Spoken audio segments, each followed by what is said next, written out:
नमस्कार। Vastu solution India में आपका हार्दिक स्वागत, अभिनंदन। दोस्तों, हर रोज की भांति एक बार फिर आपके सामने उपस्थित हुआ हूं नए विषय के साथ। वीडियो को प्रारंभ करने से पहले एक अनुरोध, मेरे चैनल को सब्सक्राइब करना ना भूलिएगा। वीडियो अगर अच्छा लगता है तो लाइक और शेयर करें और अपनी उपस्थिति कमेंट्स में जय माता दी के रूप में अवश्य दर्ज कराएं। आज का जो विषय है वो विषय है कि व्यक्ति अपने घर में ही अपना उद्योग, जैसे छोटा मोटा उद्योग लगा लेता है। रहने के लिए वही घर है, वहीं पर एक किराने की दुकान हो गई या ब्यूटी पार्लर की दुकान हो गई या कोई आर्ट की दुकान हो गई, टेलरिंग की दुकान हो गई या दूध की डेयरी वगैरह, कुछ भी ऐसी छोटी दुकान जो रहवासी घर में होती है।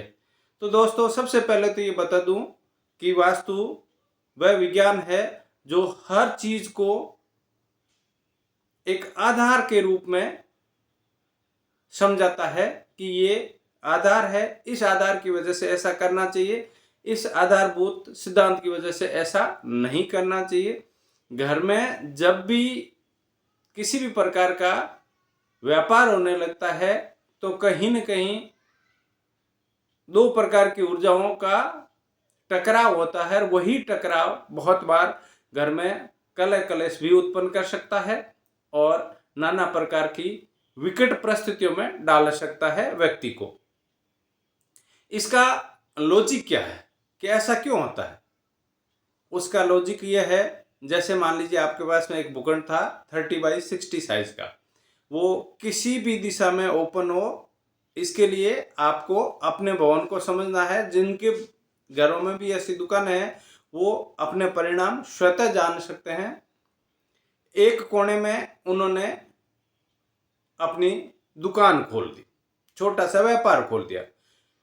वो कोना भी कोई भी हो सकता है और दिशा भी किसी भी दिशा में ओपन हो सकता है। फॉर एग्जाम्पल मैं आपको बता दूं कि आपका घर जिस दिशा में ओपन होगा, दुकान भी उसी दिशा में होगी। मान लीजिए कि आपका घर पूर्व दिशा में ओपन है, यानी कि पूर्व दिशा में सड़क निकल रही है, मार्ग पूर्व दिशा में है। अब आपने एक दुकान खोली है तो या तो वो भवन के अग्नि कोण में आएगी या वो भवन के ईशान कोण में आएगी। अगर ईशान कोण में आपकी दुकान खुल गई तो आपको किस प्रकार के कष्ट झेलने पड़ेंगे ये मैं बताता हूं कि खास करके संतान से संबंधित, शिक्षा के संबंधित और रोग के संबंधित कष्ट आपको झेलने पड़ेंगे।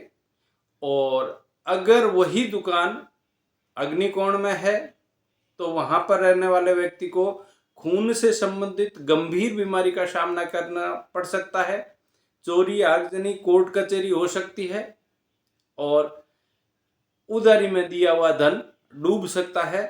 तो आप अगर अपने घर में दुकान का निर्माण कराएं तो सबसे पहले वास्तु को फॉलो करें, उसके बाद में दुकान करें। फिर रहवासी इकाई में अगर आप कॉमर्शियल एक्टिविटीज करते हैं, दोनों साथ करते हैं, अगर वास्तु के नियमों के आधार पर करते हैं तो किसी प्रकार की कोई तकलीफ नहीं है। दोस्तों, एक बार फिर आपसे अनुरोध, सब्सक्राइब करना ना भूलिएगा। नित नई जानकारी आपको उपलब्ध होती रहेगी। जय माता दी। धन्यवाद।